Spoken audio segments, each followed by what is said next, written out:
Bueno, hermanos, bienvenidos nuevamente a esta clase de Hechos. Les doy una cordial bienvenida a todos. Y también, como Romeo les avisó la semana pasada, estuve un tiempo de vacaciones con mi esposa el sábado, entonces por eso no he podido estar con ustedes. Y debido a esto, bueno, voy a tomar esta clase y la siguiente voy a tomar 2 horas, así que prepárense mentalmente para el siguiente sábado. Tomen mucho café, que vamos a dar 2 horas del libro de Hechos. Hoy vamos a continuar con nuestro estudio de Hechos basado en el capítulo 8 del libro de Hechos de los Apóstoles. Y bueno, les recomiendo adquirir el libro de Hechos de los Apóstoles de el doctor F. Bruce. Otros libros alternos que les puedo recomendar del libro de Hechos es el libro de William Hendrickson, Comentario al Nuevo Testamento. Lo voy a escribir por acá. Y esto es como para mayor alimentación de nuestra clase. También hay diferentes comentarios al libro de Hechos. También en español hay alguno muy bueno. De hecho, es un libro muy amplio, ya que contiene la mayoría de libros del Nuevo Testamento comentados. El autor es Ernest Trenchard. Ernesto Trenchard, que también tiene un excelente libro de una exposición muy buena del libro de Hechos. Así que bueno, algunos recursos que les puedo recomendar, que ahí se los puse en los comentarios. Así que le voy a pedir a las personas que puedan prender sus cámaras, se lo agradecería mucho, esto con el fin de interactuar con ustedes. Se me hace más apropiado el hecho de que podamos poner nuestras cámaras. Algunos de ustedes, como los hermanos de Texcoco, me parece que tienen problemas con su internet, entonces ahí sí no les pido que prendan su cámara, ya que pondrá más lento quizá su conexión. Así que bueno, vamos a comenzar y bueno, nuevamente, por favor, invito a todos a que puedan prender sus cámaras. Así que vamos a comenzar con la clase del día de hoy, a la que he titulado El Evangelio y la Persecución. El Evangelio y la Persecución, ya saben, indicaciones, si tienen preguntas pueden ponerla ahí en los comentarios o levantar su mano. Así que vamos a comenzar esta clase. Señor, te damos muchas gracias, Dios, por este hermoso día que tú nos permites estar delante de ti, Señor. Y Padre, podemos llamarte así, Señor, nuestro Padre, porque por los méritos de Cristo, por el sacrificio de Cristo, ahora somos adoptados como hijos tuyos, Señor, a través del Evangelio, Señor. Y esta mañana permítenos meditar en este libro, Padre, que hemos estado leyendo constantemente. Y Padre, que hoy el tema, Señor, basado en Hechos 8, Padre, más que una mera clase académica, pueda despertar en nosotros un corazón, Padre, que está dispuesto a sacrificar, Señor, su vida misma, Señor, con tal de que Cristo sea exaltado, con tal de que Cristo sea predicado, Señor. Despierta nuestros corazones, Señor. El Maestro reconoce aún, Señor, que su corazón, Padre, necesita ser avivado por tu Santo Espíritu. Necesitamos, Padre, ser avivados nuevamente con este celo por el Evangelio, Señor. Permítenos que de alguna manera, Señor, esta mañana podamos ser despertados, Padre, ante la gran labor que tenemos delante de nosotros, Padre, por la cual estamos aquí preparándonos, Señor. Ayúdanos, Señor, ayuda al Maestro en su debilidad, en sus deficiencias, con sus defectos, Señor. Aún con todo, Señor, que tú seas glorificado y tu Santo Espíritu pueda hablar en nuestros corazones esta mañana. En el nombre precioso de nuestro Salvador Jesucristo te lo pedimos. Amén. Así que, mis hermanos, vamos a empezar con esta exposición rápidamente del libro de Hechos. Está bien, Iván. De todas maneras, si tienes alguna pregunta, Iván, por favor, anótala y mándamela o mándala al grupo de Hechos y ahí vamos a contestarla, Iván, ¿vale? Y de todas maneras, esta clase quedará grabada. Ya les pasaré el link para que puedan otra vez verla si tienen algún problema de internet. Y bueno, también les invito, hermanos, que antes de esto, muchos de ustedes están teniendo problemas. Verifiquen bien su red, verifiquen bien sus datos, verifiquen bien dónde puedan conectarse, ya que eso nos necesitamos para tener una participación también de parte de ustedes. Así que vamos a comenzar. Y una pregunta que me gustaría hacerles, quizás un poco directa y quizás un poco pronto para iniciar la clase, pero me gustaría preguntarte, ¿qué tanto estás dispuesto a sacrificar por tu fe en Cristo? ¿Qué tanto estás dispuesto? ¿Qué cosas Podrías sacrificar por tu fe. Algunos quizá podemos sacrificar un poco de nuestro tiempo diario para estudiar las escrituras o para orar. Algunos quizás sacrifican un poco de su tiempo en la semana para ir a la iglesia, para hacer labores evangelísticas, para ir a clases de discipulado, para prepararse en el seminario, por ejemplo. Algunos están dispuestos a sacrificar cierta cantidad de sus bolsillos para la obra, para una ofrenda, como la que hablaba el pastor hace un momento. No sé qué tanto estás dispuesto a sacrificar, pero estoy seguro que cada uno de nosotros tiene siempre un pero. Yo viviría para Cristo, pero esto me cuesta bastante dejar, me cuesta bastante sacrificar. No sé si ustedes recuerdan a aquel joven rico que vino con Jesús y le dijo, ¿qué necesito para qué? Para tener la vida eterna. Y el joven dice, yo he cumplido todos los mandamientos, yo he honrado a mis padres, no he quebrantado ningún mandamiento de la ley. Entonces, ¿qué es lo que le pide Cristo? A ver, ¿qué le pide Cristo a este joven? Díganme, por favor. Además, Cristo le pide otra cosa, ¿no es cierto? Algo muy importante para su corazón. ¿Qué es lo que le pide Cristo, además de todo eso que él dice? Vender todas sus posesiones, repartirlas a los pobres y seguirlo a él. Wow, ¿y eso era fácil? No. ¿Por qué no era fácil No. para este joven? Porque muchas personas han dado sus riquezas, ¿estamos de acuerdo? Han existido personas que han dejado todo por Cristo, pero ¿por qué a este joven le costaba tanto?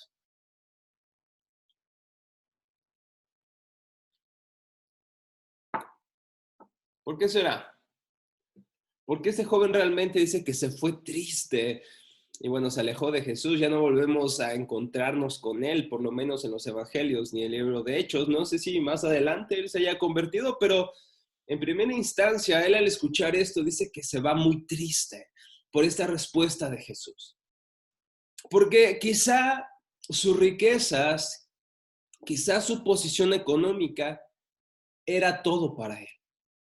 Era su Dios realmente.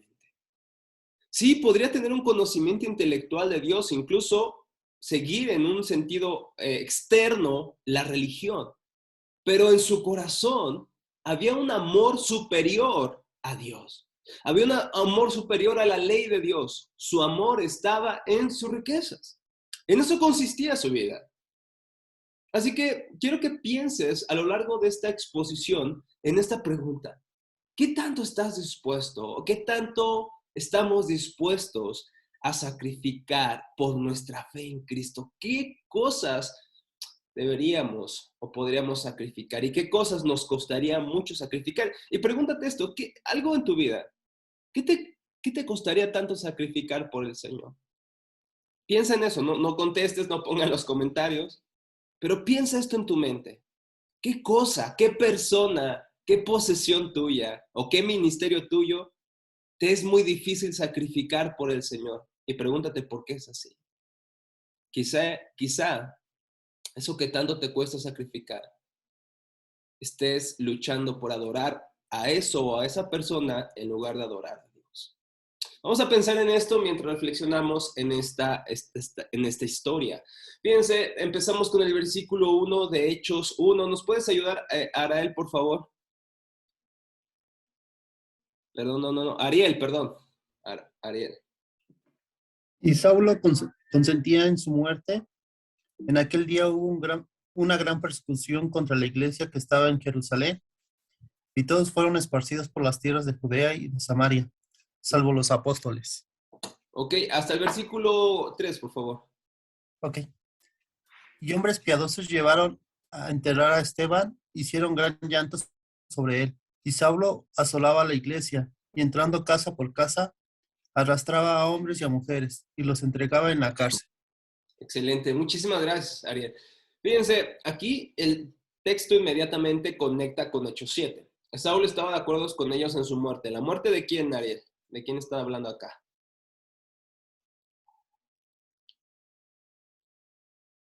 ¿Qué nos relata Hechos 7? ¿La muerte de quién? Lo vimos hace unas semanas.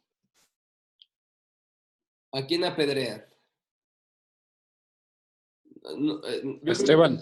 Esteban, exactamente. Apedrean a Esteban. Y Saulo estaba completamente de acuerdo con ellos. Ahora, recuerden que Saulo era discípulo de uno de los maestros más brillantes del primer siglo, y no lo digo solamente yo, lo dicen diferentes fuentes, y a pesar de eso, Gamaliel, en cuanto a los cristianos, era más moderado.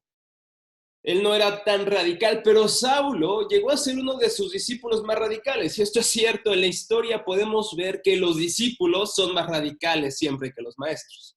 Así que cuidado, alumnos, no sean más radicales que nosotros. Pero sí suelen ser más radicales. Y es cierto así con Saulo. De tal manera que en aquel día, dice el texto, que se desató una gran persecución contra la iglesia en Jerusalén. Y dice, y todos fueron esparcidos por las regiones de Judea y Samaria.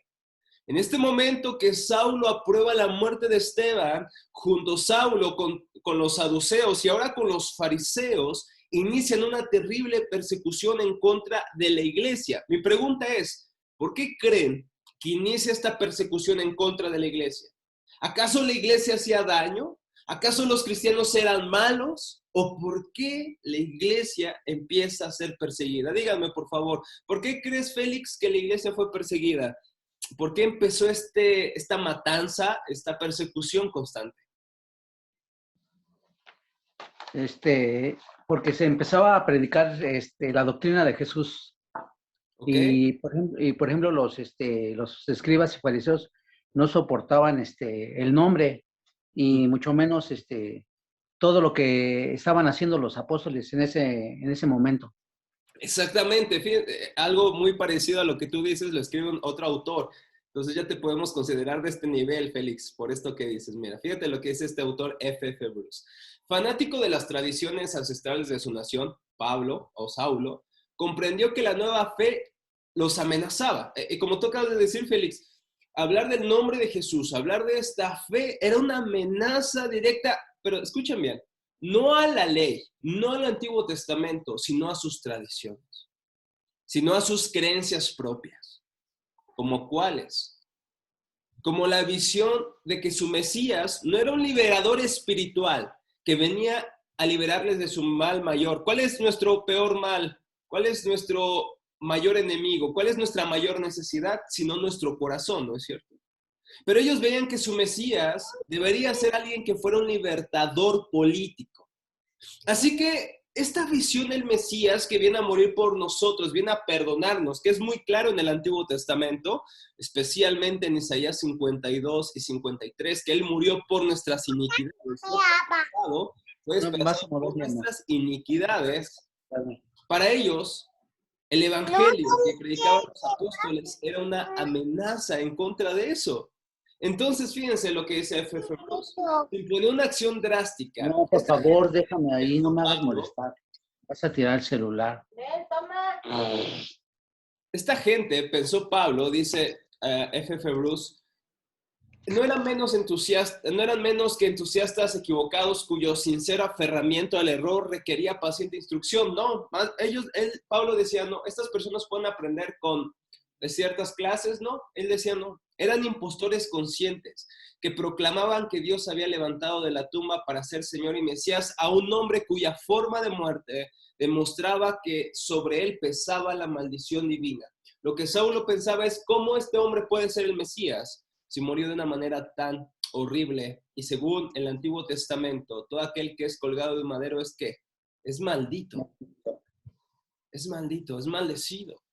Y Saulo no podía entender esto, los fariseos no podían entender esto, los saduceos no podían entender esto, el Sanedrín no podía entender esto. Para ellos la visión del Mesías era diferente. Era un líder político. Esperaban la 4T, ¿sí saben de lo que hablo, ¿no? Esperaban a un Mesías que cambiara completamente la forma externa de sus condiciones o de su condición. Lo que realmente viene a ser el Mesías bíblico es cambiar la condición de nuestros corazones. Esa es la esencia del nuevo pacto, según el Antiguo Testamento. Que Dios cambiaría nuestros corazones de piedra y nos daría corazones ¿de qué? Corazones de un nuevo corazón. Esto se lo dice Jesús a Nicodemo en Juan capítulo 3. Es necesario que nazcas de nuevo. Ese es el mensaje del reino de Dios, es el mensaje mesiánico. Es lo que viene a hacer Jesús, morir por nuestros pecados, para que ahora nosotros, por su Santo Espíritu, pudiéramos ser restaurados, renovados, regenerados a través de un cambio de corazón, un cambio de vida, y ahora podamos vivir para Dios. Este no es el concepto Mesías que ellos esperaban. Y por eso es que Pablo y todos los demás empiezan a perseguir a la iglesia. Ahora, esto para muchos es un ataque de Satanás, es un mandamiento de Satanás que la iglesia sea perseguida, pero aunque Satanás pudiera estar dentro de la persecución, sin embargo, escuchen bien, Dios está gobernando todas estas cosas. A Dios no se le está escapando de las manos, absolutamente. Por ejemplo, Jerónimo, si tienes Hechos 1:8, ¿lo podrías leer, por favor? Hechos, capítulo 1, versículo 8. ¿Qué es lo que dice, Jerónimo? Hechos 1:8. Uh-huh.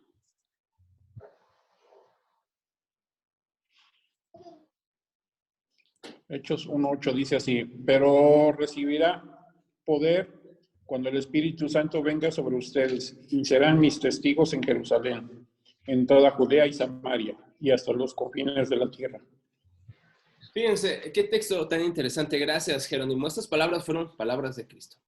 Y a lo largo de la historia de la iglesia, a lo largo de la historia del pueblo de Israel, como lo podemos ver en el Antiguo Testamento, cada persona, movimiento, nación, rey, o infernal diablo que persigue a la iglesia o persigue al pueblo de Dios, son personas que tienen que ser responsables de su pecado, de perseguir al pueblo de Dios, pero en medio de esto Dios está llevando esta persecución al mayor bien.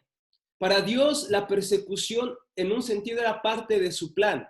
Y escuchen lo que estoy diciendo, porque Jesucristo les dio el mandamiento que cuando ellas reciban poder del Espíritu Santo, ellos tendrían que ser testigos no solamente en Jerusalén, sino que tenían que salir de Jerusalén a Judea, Samaria y hasta los confines de la tierra. Fíjense que la persecución, en otras palabras, no era una sorpresa para Dios, era parte del plan de Dios. ¿Por qué razón? Porque a través de la persecución la iglesia iba a salir de sus cuatro paredes, por así decirlo, e iba a iniciar la predicación del evangelio en otros lugares que ya habían sido profetizados. Recuerden también el mandamiento de Jesús de bautizar a las personas en el nombre del Padre, del Hijo y del Espíritu Santo, a todo el mundo, a hacer discípulos a todas las naciones, Mateo 28, versículo 19. Así que esto era parte del plan de Dios.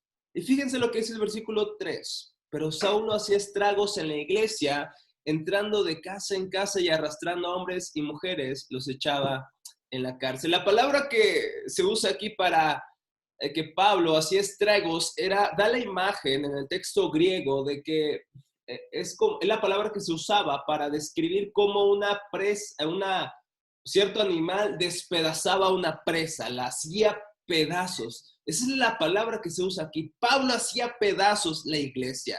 En un sentido, Pablo perseguía a la iglesia. En un sentido, Pablo era parte, promotor de la persecución de la iglesia, incluso del martirio de algunos cristianos. Sin embargo, hermanos, algo que está demostrado bíblica e históricamente es que entre más cristianos morían, ¿qué creen que pasaba? Bueno, ¿qué creen que deberíamos esperar? Entre más cristianos mueren, ¿qué deberíamos esperar hablando humanamente?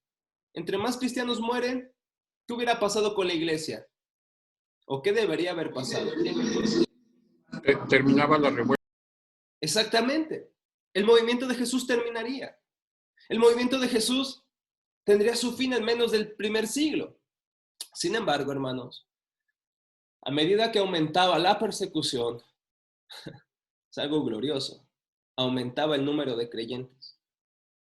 De tal manera que a finales del tercer siglo, aproximadamente, más de la mitad del Imperio Romano se declaraba cristiana.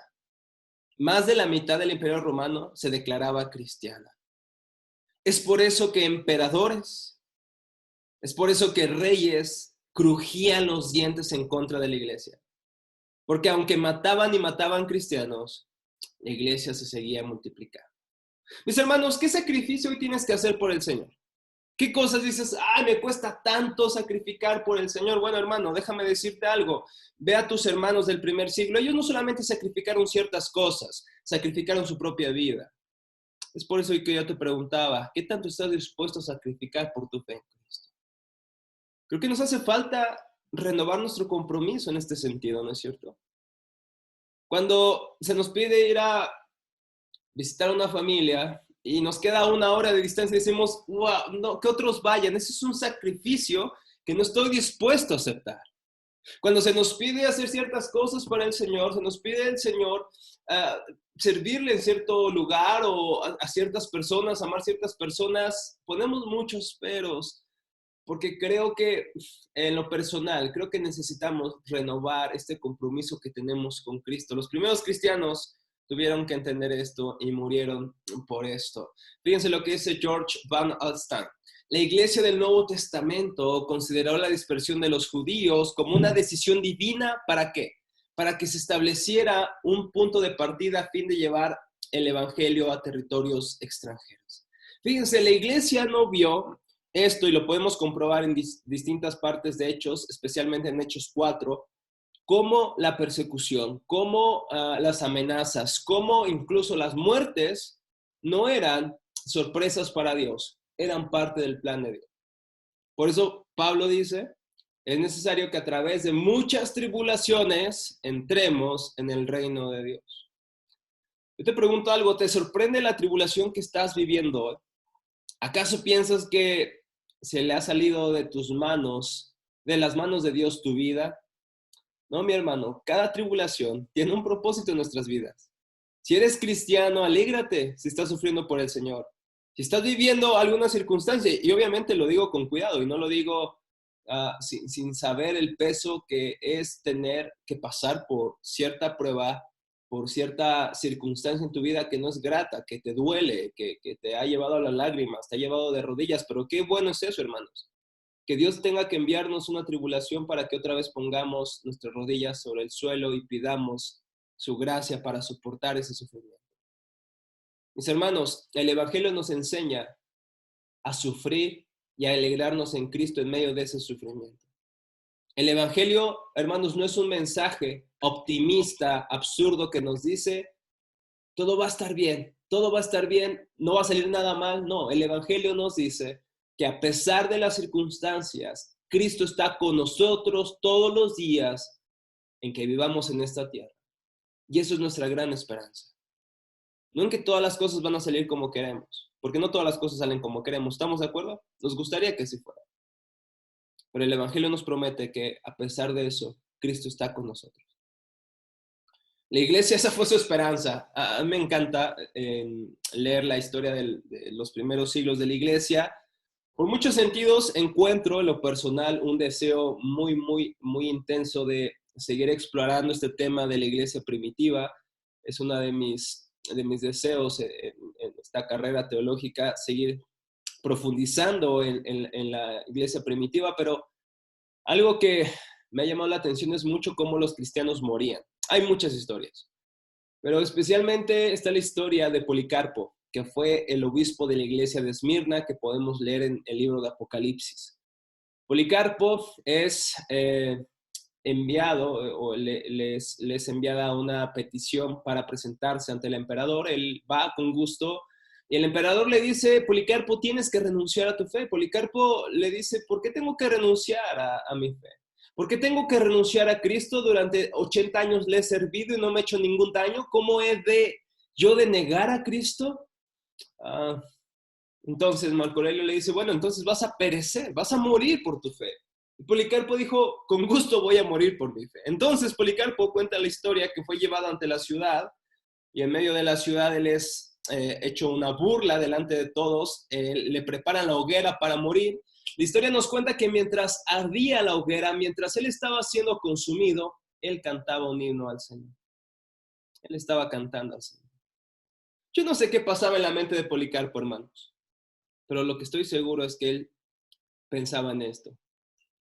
Cristo está conmigo, a pesar de estas circunstancias. Otro hombre de los primeros siglos fue llamado Ignacio de Antioquía. El emperador Trajano le pidió que negara el nombre de Cristo, pero Ignacio dijo que no podría quitarle el nombre de Cristo de su boca. Y entonces este emperador Trajano le dijo, entonces te voy a quitar la cabeza y así voy a quitar a Cristo de tu boca. Y fíjense lo que Ignacio respondió. Aunque me lo quites de la boca, nunca podrás arrancarlo de mi corazón, porque tengo escrito este nombre en mi corazón y por lo mismo no puedo dejar de invocarlo. Mis hermanos, es esta certeza de que Cristo está con el creyente, que nos da la garantía de que en medio del sufrimiento, hermanos, Él no nos abandonará, Él está con nosotros. Quiero que entendamos que la vida de la iglesia primitiva no era muy diferente a la de nosotros, aunque ciertamente su persecución era muy, muy abismal, era muy, muy enfática, era muy fuerte. Sin embargo, ellos también pasaban esto, hermanos. También pasaban persecución, también pasaban angustias, pero ¿están de acuerdo que las angustias que pasamos hoy no se comparan a lo que ellos pasaron? ¿Estamos de acuerdo en eso? Hoy nos angustiamos por cualquier cosa, ¿no? Pero realmente lo que ellos pasaban era motivo de gran angustia. Sin embargo, la iglesia seguía extendiéndose. Fíjense lo que había un dicho muy común en los primeros siglos que pasó a ser inmortalizado hasta nuestro tiempo, que ha sido este: la sangre de los mártires es la semilla de la iglesia. Y aquí podemos ver a algunos hermanos en el Coliseo Romano, donde eran devorados por las fieras. Imagínate ver a tu hija, ver a tu hijo devorado por las fieras, mientras tú estabas ahí frente a todo el imperio romano, siendo un espectáculo, siendo motivo de burla. Muchos cristianos, de hecho, eran empalados, eran atravesados literalmente y eran colgados. Muchos de ellos eran puestos como antorchas vivientes. Mientras pasaba, por ejemplo, en la historia podemos ver a un emperador llamado Nerón. Mientras Nerón pasaba por el pasillo de su palacio, a lo largo de su pasillo había cristianos siendo quemados vivos durante toda la noche. Eso era la vida de la iglesia. Sin embargo, la iglesia cada vez se multiplicaba más. Dios usó la persecución, algo tan terrible, hermanos, algo tan doloroso, para la extensión de su reino. ¿Y por qué los cristianos estuvieron dispuestos a morir? Por su fe. Porque para ellos, mis hermanos, la muerte no era su fin. La muerte no era su fin. La muerte representaba la vida que viene, la vida venidera, la vida donde ya no habrá más dolor, donde ya no habrá más sufrimiento y donde no habrá más ya pecado. Otra pregunta que quisiera hacerte para pasar a la siguiente sección de Hechos 8 es el siguiente. ¿Cómo el evangelio está cambiando la forma en que te relacionas con personas que naturalmente no te relacionarías? Escuchen bien la pregunta. ¿Cómo el evangelio está cambiando la forma en que te relacionas con personas que naturalmente no te relacionarías? ¿Alguien quisiera responder esta pregunta? ¿Cómo el evangelio está cambiando la forma en que tú estás relacionándote con personas que de otra forma no te relacionarías? No sé, con alguien que te cae mal, alguien que le va a la América, no sé, lo que ustedes quieran. ¿Cómo el evangelio está cambiando esta situación en sus corazones? Por favor, díganme a alguien que pueda decirme cómo lo está haciendo el evangelio en sus vidas. Sí, adelante. La humildad, bueno, más bien la palabra de Dios nos da humildad, nos da amor, y eso es un cambio absoluto en nuestras vidas, y por lo tanto la relación con otras personas pues es viable, con personas que odiamos, con personas que a lo mejor no entendemos. Okay. La humildad y el amor que la palabra de Dios nos da pues nos hace vulnerables a cualquier relación con cualquier gente. ¿Y esto te pasa, Jerónimo? ¿Te ha tocado vivir esto? ¿Que tengas que amar a alguien en la iglesia que de otra manera no amarías? Sí, de hecho sí me ha pasado, y ante todo yo siento que la humildad que debes de tener, pues es esencial, ¿no? Cuando tú no entiendes la palabra. Lo que pasa es que también hay muchos que nos decimos cristianos, pero no entendemos realmente lo que es el cristianismo.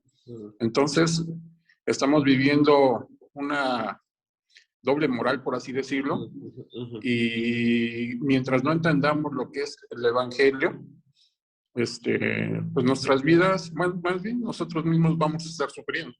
Yeah. Sí, y bueno, espero que no estés viviendo esta situación con el que está a tu lado. Pero es cierto que vivimos esta situación normalmente en nuestras iglesias, ¿no? Donde hay personas que son tan difíciles de amar, o incluso en nuestra familia o en nuestro círculo laboral, por ejemplo. Y la pregunta es esta: ¿cómo el evangelio puede cambiar la forma en que te relacionas con esas personas que de otra manera no amarías o no iniciarías una relación? Jerónimo dice que es a través de la humildad que nos da el evangelio. Y quisiera que pensáramos en esto a partir de lo que vemos. No sé si alguien más quisiera hablar acerca de esto, cómo el evangelio está cambiando tu relación con otras personas que de otra manera no podrías tener una relación con ellas. Pero si no es así, fíjense lo que vemos en la siguiente sección. Gracias, Jerónimo. Lo que sucede es esto, versículo 4: así que los que habían sido esparcidos iban predicando la palabra. ¿Cuál palabra? La palabra del evangelio. Felipe, recuerden que Felipe era uno de los diáconos que fue llamado a servir a las mesas de las viudas. Dice que Felipe, descendiendo de la ciudad de Samaria, quizá fue Siquem, una pequeña ciudad en la cual Juan el Bautista e incluso el mismo Cristo ya habría antes predicado. Dice que ahí en Samaria les predicaba a Cristo. Les predicaba a Cristo, y las multitudes unánimes prestaban atención a lo que Felipe decía al oír y ver las señales que hacía, porque de muchos que tenían espíritus inmundos, estos salían de ellos gritando a gran voz, y muchos que habían sido paralíticos y cojos eran sanados. Y había un gran regocijo en aquella ciudad. Por eso he titulado este punto Predicación y Alegría. Y fíjense lo que sucede a través del ministerio de Felipe. El resultado de lo que él hacía es que muchos espíritus salían, eran liberados, muchas personas eran sanadas, muchas personas habían recibido milagros. Pero fíjense, el mensaje de Felipe no eran los milagros. ¿Cuál era el mensaje de Felipe? Díganme, ¿qué predicaba Felipe? Él predicaba a Cristo. No predicaba milagros, no predicaba señales, él predicaba a Cristo. Y quiero que notes el contraste entre muchos predicadores de milagros hoy, donde su mensaje son los milagros, las señales, pero no Cristo. El mensaje de Felipe era Cristo, y la consecuencia eran estas señales. Y hoy queremos hacer todo al revés. Hoy queremos hablar de las señales y queremos que las personas lleguen a Cristo. ¿Cómo van a llegar a Cristo si los animamos a venir a Él a través de las señales? Ellos no vendrán a Cristo por Él mismo, porque Él es hermoso, porque lo necesitamos, sino que vendríamos a Cristo por lo que Él nos da. Eso sucede en muchas campañas evangelísticas. Predicamos señales, milagros, y las personas vienen, ¿por qué? Porque quiero un milagrito, porque quiero que Dios me haga un paro, me haga un favor, me haga esto. Pero no venimos a Cristo por lo que Él es, sino por lo que nos da. Por lo tanto, estas predicaciones no van a llegar o no van a dar al punto, al blanco, que es traer las almas a Cristo. No a lo que Él nos pueda dar, sino a Él, porque Él es hermoso, porque Él es lo que necesitamos, porque Él es nuestro Salvador. ¿Sí entienden esta parte? ¿Sí me explico en este sentido? Él les predicaba a Cristo. Ahora, ¿a quién Él le predicaba? Le predicaba a los samaritanos. Los samaritanos era este pueblo híbrido, este pueblo que estaba compuesto en un sentido de sangre judía, pero también de sangre de otras naciones. Los samaritanos, por ser una raza, si me permiten usar la expresión en el buen sentido, por ser una nación híbrida, una nación compuesta de dos o más sangres o líneas de sangre, para los judíos, eran personas despreciables. De hecho, muchos judíos, cuando venían a pasar a un samaritano y lo veían, escupían en el suelo como señal de desprecio. Los judíos y los samaritanos, como podemos ver en Juan capítulo 4, cuando Jesús se encuentra con esta mujer samaritana, se nos explica que los judíos y los samaritanos no se llevaban entre sí, tenían grandes conflictos, especialmente, como dice Flavio Josefo, el gran historiador judío, en sus antigüedades. Esta división se acentuó cuando a los samaritanos se les negó participar de la reconstrucción del templo de Jerusalén después de que ellos regresan del exilio. Entonces ellos dijeron, bueno, vamos a hacer otro templo, pero ya no va a estar en Jerusalén, sino ahora está en el monte Gerizim. Entonces había esta división, había esta esta discordia entre estos dos pueblos. Pero ¿qué es lo que hace el cristianismo, hermanos? El cristianismo abole, no sé si es la palabra, quita toda separación. Abolió. ¿Perdón? Abolió. Abolió, exactamente, gracias. Abolió esta separación y abole totalmente toda separación de raza, de lengua, de color de piel, de estatus social, totalmente, porque en Cristo ya no hay judío ni griego, no hay rico ni pobre, no hay esclavo ni libre. Todos somos uno en Cristo. Por eso mi pregunta es esta. ¿Cómo es que el Evangelio está cambiando esto en tu vida? ¿Cómo te relacionas con personas que no son de tu mismo estatus social? ¿Cómo te relacionas con personas que no saben lo mismo que tú sabes? ¿Cómo te relacionas con personas que no son de tu grupo de personas con las que constantemente tú te codeas? El Evangelio debe quitarte todo este odio, todo este menosprecio por personas que no son como tú. ¿Por qué razón? Porque Cristo vino a morir por todas esas personas. Y todas esas personas son hechas a la imagen de Dios. Con ese sencillo hecho, tú ya deberías amar a otras personas, aunque no sean personas que amarías naturalmente. Por ejemplo, hermanos, ¿qué llevó a los cristianos a abolir la esclavitud? Muchas personas, incluso cristianos, tuvieron esclavos durante siglos en sus casas. ¿Qué es lo que le llevó a muchas personas a abolir la esclavitud? Ver la verdad de que Cristo vino a morir tanto por esas personas como por ti, si tú eras el amo de esos esclavos. Ya no hay separación, por lo tanto, cuando Felipe predica a Samaria, muchos dijeron, ¿cómo que predica a Samaria? Si Samaria son estas personas despreciables, esas personas que han distorsionado la adoración a Dios. No solamente porque Cristo murió por esas personas, sino porque Cristo tuvo una conversación con una mujer samaritana y de por sí, el hecho de ser mujer ya era un sentido de desprecio para muchas personas, hablar con una mujer, pero una mujer samaritana y una mujer adúltera. Sin embargo, Cristo le ofrece el evangelio a esa persona, hermanos. De la misma manera, nuestras relaciones deberían ser sanadas porque Cristo murió por también personas que no son como nosotros, personas que no piensan como nosotros. Por ese sencillo hecho deberíamos amarles. Y por eso, hermanos, en la iglesia, aunque hay personas difíciles de amar, las debemos amar porque también Cristo murió por esa persona. Ya no hay judío ni griego. Ya no hay esclavo ni libre. Ahora todos somos uno en Cristo. ¿Qué vas a hacer con esa relación rota que tienes? Con esa persona que estás teniendo tantos problemas. En el Evangelio, hermanos, podemos amar, podemos perdonar y podemos extender, hermanos, la tolerancia y la aceptación unos a otros. Eso lo vemos en Felipe, que no dudó en predicar a estos samaritanos que eran despreciados. Vamos a una última pregunta para ir cerrando también esta clase. ¿Cómo sabemos que alguien ha creído verdaderamente en el Evangelio? Díganme, hermanos, ¿qué señales hay en alguien que ha creído en el Evangelio? A ver, aquí les voy a permitir que participen. Díganme, ¿qué señales o cómo sabemos que alguien ha creído verdaderamente en Cristo? ¿Qué señales hay para decir que esto ha sucedido así? A ver, Una señal es la actitud de nosotros. ¿actitud en qué sentido, amigo? Sí, que mejora nuestra actitud.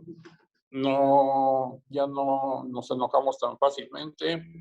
Pensamos dos veces las cosas. En cierta manera, reina más calma en nuestras vidas que cuando no llevamos el Evangelio en nuestras vidas. Ok, perfecto. Perfecto, Jero, muchísimas gracias.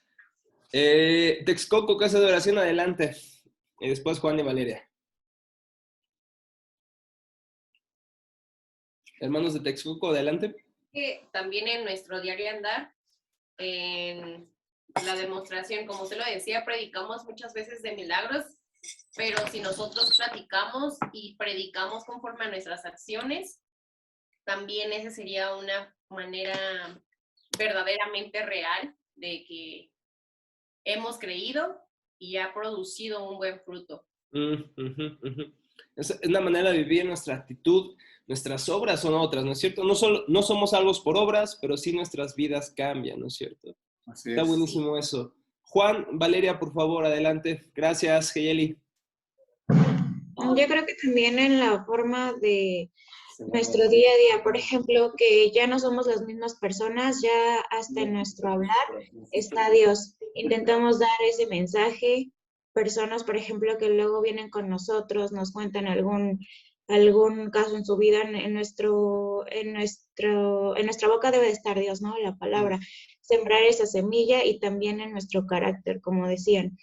No predicar por ejemplo, un testimonio, sino que la persona vea que el Espíritu Santo y el Evangelio está actuando y actuó sobre nuestra vida y ya no somos la misma persona. A ver, estoy tratando de... Creo que eso es mejor. Bueno, yo creo que eso es bueno, lo he visto, por ejemplo, en algunos amigos que tenía años que no los veía y antes eran otras personas y ahora se dedican a hablarte de Dios y Dios está en su boca siempre y te dan un buen consejo. Hacen otro tipo de cosas, por ejemplo, los invitan que a una fiesta, no, donde hay alcohol, esto no. O sea, tú ya debes de andar recto, yo creo que todos los días de tu vida, ¿no? Si es realmente que el Evangelio está actuando en tu vida. Entonces hay un cambio externo, y no solamente hay un cambio externo, ¿vale? Sino que, como tú dices, hay un cambio interno, hay un cambio de motivaciones. No es tanto que ya no vayas porque no quieres ir o porque lo que van a decir, sino lo que tú deseas realmente ya son otras cosas. O sea, no solamente cambiar hábitos externos, ¿no es cierto? Sino que hay un cambio interno que me lleva a cambiar externamente. Pero de donde fluye ese cambio externo, fluye de acá, del corazón, porque hay otras motivaciones, hay otros deseos, hay otros anhelos, ¿no es cierto? Hay un cambio interior y eso se muestra en un cambio exterior, ¿no es cierto? Es lo que podemos ver en nuestras vidas. Excelente, vale, gracias. Félix, adelante. No sé si los hermanos de Texcoco iban a decir algo, pero no han abierto su micrófono. También, ¿no? Otra manera de que bueno, por ejemplo, nosotros hablamos del testimonio de Jesús. Como estamos aprendiendo, nosotros tenemos que hablar más de Jesús que de las señales y los prodigios. Como dice la palabra del Señor, que Dios es un Dios de orden, ¿sí? Entonces, nosotros tenemos que dar ese testimonio de que Jesús vive en nuestras vidas y la gente se va a dar cuenta de nuestro cambio interno, ¿sí? Bueno, aquellos que nos conocieron, por ejemplo, cuando éramos groseros o mal hablados, o hacíamos cosas que estaban mal ante los ojos de los hombres, ellos ven nuestro cambio, ¿no? Ok, entonces debemos hablar de Van a hablar los de Texcoco. Es que señor, es un punto muy interesante. Ahorita lo vamos a comentar también, Félix. Gracias. Adelante, hermanos de Texcoco. Hola, Rafa, buen día. 2020, ¿no? Mira, hay una cuestión que sí es muy importante, es que cuando uno ya camina en la palabra, cuando ya caminamos en el Evangelio, ya no es fácil seguir actuando como mundanos. Sí seguimos siendo mundanos porque sí nos seguimos enojando, sí seguimos teniendo un descontrol de nuestra personalidad, pero ya hay algo que te limita, que hay algo que te frena. Y lo decían los compañeros en comentarios anteriores, sí se empieza a ver cómo te empiezas a transformar en tu actitud hacia tu propia persona, hacia tus hijos, hacia tus padres, hacia tus compañeros de trabajo, porque hay algo que ya te limita tu actitud. Ya no es tan fácil de irte desenfrenado y dejarte ir como gordita en tobogán en tus acciones. Entonces, creo que aquí esa es la parte creo que más importante y también lo comentábamos aquí. Cuando nosotros leemos mucho, de repente te encuentras también textos en el internet, en libros, que dices, bueno, estos libros no compaginan con lo que está en la palabra de las escrituras. Y si te das cuenta, las fechas también son recientes. Entonces son cosas que de repente van contra la palabra y aprendemos a desechar todo ese tipo de información. Entonces, ¿cómo podrías decir, esta es la marca distintiva de un cristiano? La marca distintiva de un cristiano yo diría que es que aprendes a honrar la palabra en tu actitud. Ok. Entonces, no solamente ya la palabra en este sentido es meramente un libro de citas académicas o de citas de poesía, sino que la palabra de Dios también es tu autoridad en tu vida, ¿estamos de acuerdo? Así es, totalmente. Ahora donde tú basas tus decisiones, donde tú basas tus creencias, no es en la palabra de cierto maestro, cierto predicador o cierto lo que tú quieras, sino que tu palabra, la palabra con la cual tú te adhieres y la cual vas a examinar toda enseñanza, toda predicación, son las Sagradas Escrituras, ¿no es cierto? Es nuestra regla de autoridad. Entonces, esa es la idea. Creo que es algo muy importante, no solamente ver a la palabra solamente como algo meramente un libro de texto, sino que es nuestra autoridad. Y en ese sentido, honramos a Cristo al honrar su palabra, cuando lo tenemos en alta estima. Son algunas de las maneras, marcas que podemos ver que un cristiano verdadero lo es. Estas que acaban de decir, el cambio de actitud, la manera de vivir, nuestro cambio día a día, no solamente los domingos, hablar más de Cristo que las señales, honrar la palabra, y hay otras señales que nos pueden hablar de un verdadero cristiano. Pero fíjense, ¿por qué les hago esta pregunta? Porque el versículo 9 nos dice lo siguiente, de Hechos 8. Hacía tiempo que cierto hombre llamado Simón, que es muy distinto a Simón Pedro, es otro Simón, estaba ejerciendo la magia en la ciudad y asombrando a la gente de Samaria, pretendiendo ser un gran personaje, y todos, fíjense, desde el menor hasta el mayor le prestaban atención y decían, este es el que se llama el gran poder de Dios. Fíjense, era un brujo, pero que hacía grandes señales, y por lo tanto decían, esto debe ser el poder de Dios. Dice que le prestaban atención porque por mucho tiempo les había asombrado con sus artes mágicas. Fíjense, podemos tener un personaje que hace milagros, hace cosas estupendas, pero, hermanos, su mensaje son sus señales, no su mensaje es Cristo. ¿Cómo vas a diferenciar de un verdadero hombre de Dios, a un falso profeta, cuando su mensaje son las señales? Porque incluso el diablo puede hacer señales, ¿estamos de acuerdo? El diablo puede hacer señales, como sucedió con los magos de Egipto. Como dice Pablo, incluso Satanás se disfraza como ángel de luz. Satanás puede hacer estas cosas, claro que sí. Pero fíjense, su mensaje no era Cristo, su mensaje eran sus señales, era su propia persona. ¿Cómo reconoces a un falso maestro cuando lo que él predica, aunque haga señales y lo que quieras, no es Cristo, es su persona, es su testimonio, son sus señales, pero no es Cristo? Ese es un falso maestro. Y eso puede tener asombrado a las multitudes, como sucedió con Simón.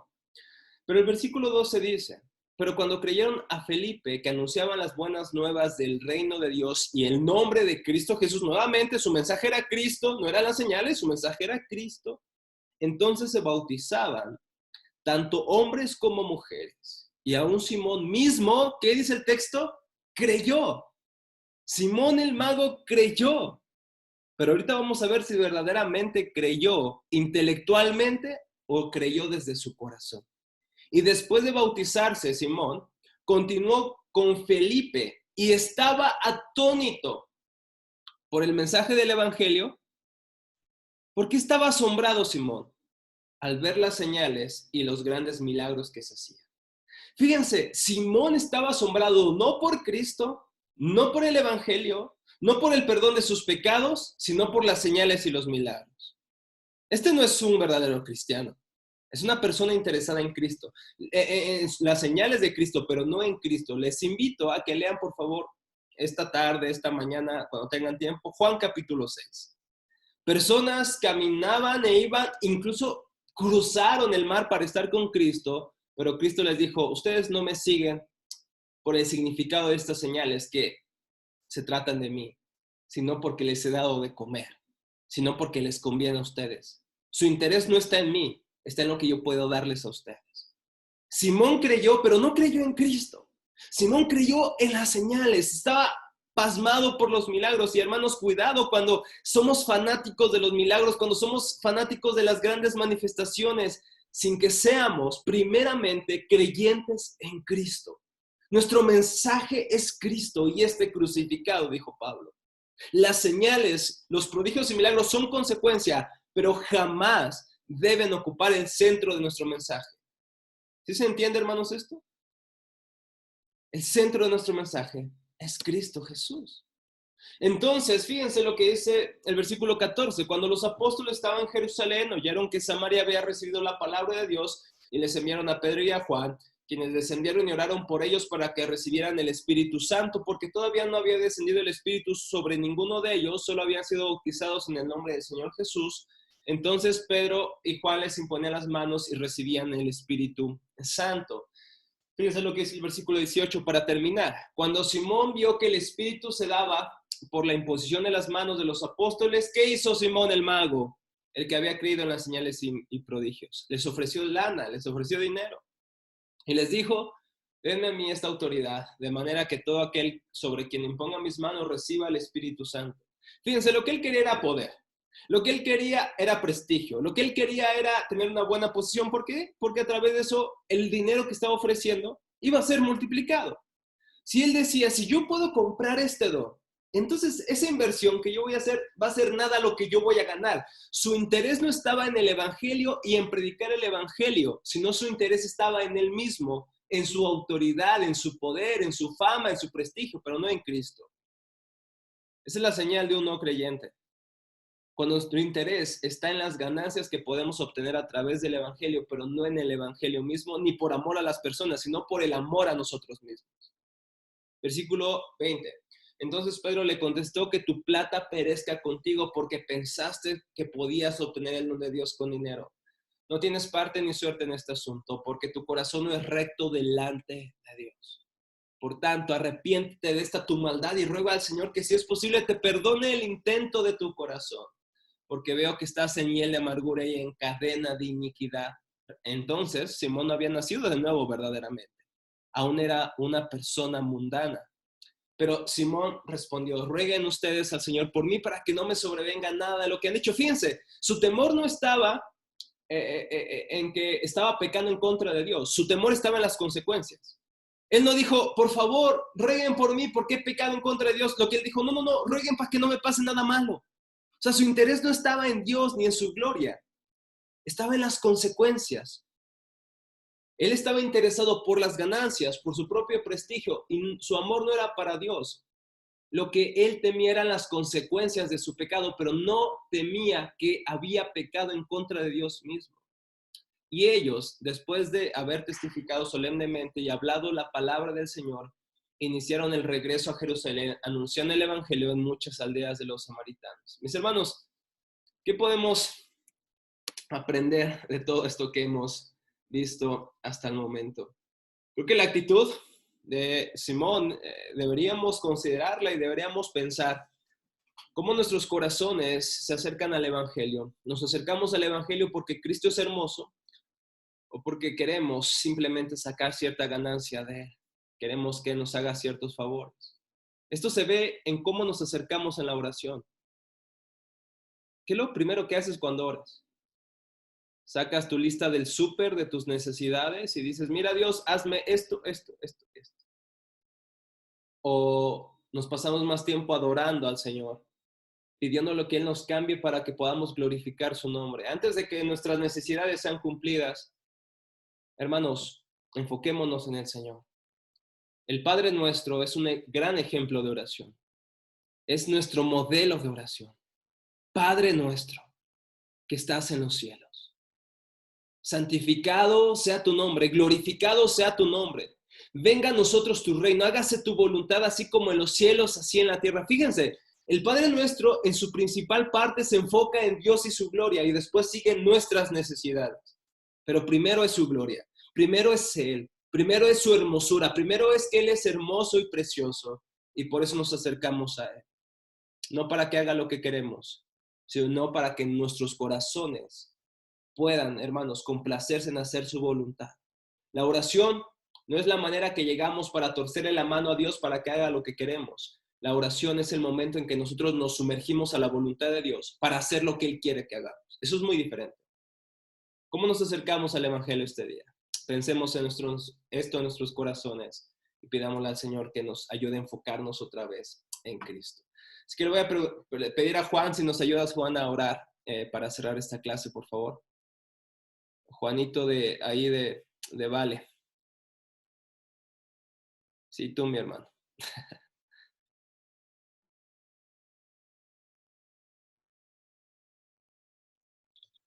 Ok, ¿ya me escuchan? Listo. Perfecto. Padre, te damos gracias esta mañana por estas palabras que nos dio el hermano, que estas palabras sean llenas, que impacten en nuestra vida, en nuestros corazones, y hagamos un cambio radical de 360 grados en nuestras vidas. Te damos gracias por todo lo que nos das, por todas las bendiciones que tenemos en todo momento. Sí. Te damos gracias en nombre poderoso de Jesucristo. Amén. Amén. Amén. Muchísimas gracias, Juan. Muchísimas gracias, hermanos. Qué buen tiempo he disfrutado con ustedes este día. Y primero Dios, nos vemos la siguiente semana. Les pido, por favor, que podamos leer el capítulo 8. Vamos a terminar la historia de Felipe con el etíope. Y el capítulo 9 vamos a hablar un poco del apóstol Pablo. Vamos a iniciar un poco de su biografía. Así que, mis hermanos, les pido que puedan leer en diferentes versiones estos textos. Se familiaricen bien con el capítulo 8, el capítulo 9, para que podamos tener un mayor aprovechamiento de las siguientes clases. Nos vemos primeramente, Dios, el próximo sábado. Que el Señor les bendiga.